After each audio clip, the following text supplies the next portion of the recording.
ದಿವಸಾಚರಣೆಗೆ ವಿರೋಧ ಹಿನ್ನೆಲೆ ವಿರೋಧಿಸಿದ್ದ ಕರವೇ ಮಹಿಳೆಯರ ಮೇಲೆ ಎಫ್ಐಆರ್ ದಾಖಲು ಆಗಿದೆ. ಬೆಂಗಳೂರಿನಲ್ಲಿ ಹಿಂದಿ ದಿವಸ್ ಆಚರಣೆಗೆ ಸಿಕ್ಕಾಪಟ್ಟೆ ವಿರೋಧ ಆಯಿತು. ವಿರೋಧ ಮಾಡಿದ್ದು ಬೇರೆ ಯಾರು ಅಲ್ಲ, ಕರವೇ ಕಾರ್ಯಕರ್ತರು, ಅದರಲ್ಲೂ ಮಹಿಳಾ ಕಾರ್ಯಕರ್ತರು. ಕರವೇ ಕಾರ್ಯಕರ್ತರ ವಿರುದ್ಧ ಪ್ರಕರಣ ದಾಖಲಾಗಿದೆ. ಉಪ್ಪಾರಪೇಟೆ ಪೊಲೀಸ್ ಠಾಣೆಯಲ್ಲಿ ಎಫ್ಐಆರ್ ದಾಖಲಾಗಿದೆ. ಹಿಂದಿ ದಿವಸ್ ಕಾರ್ಯಕ್ರಮ ವಿರೋಧಿಸಿ ಗಲಾಟೆಯನ್ನ ಕೂಡ ಮಾಡಿದ್ರು.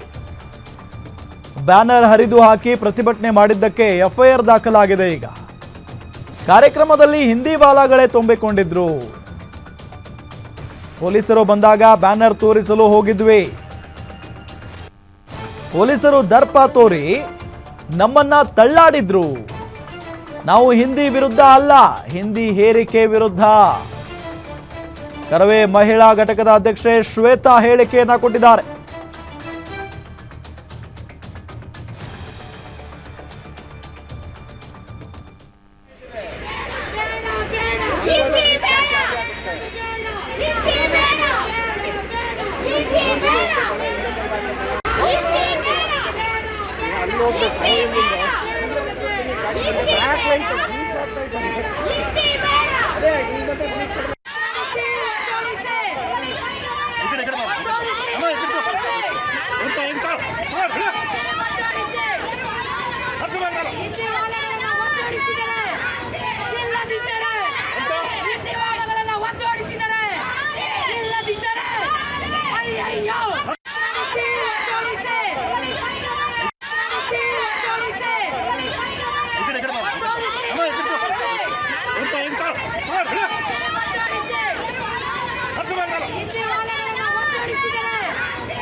ಅಲ್ಲ ಒಂದು ನಿಮ್ಗೆ ಕೇಳ್ಬಿಡ್ತೀನಿ, ಚೆನ್ನಗಪ್ಪ ಇರ್ಬೋದು, ಎಲ್ಲರೂ ನಾವೆಲ್ಲ ಜೊತೆಯಲ್ಲಿ ಬೆಳ್ಕೊಂಬಂದವರು.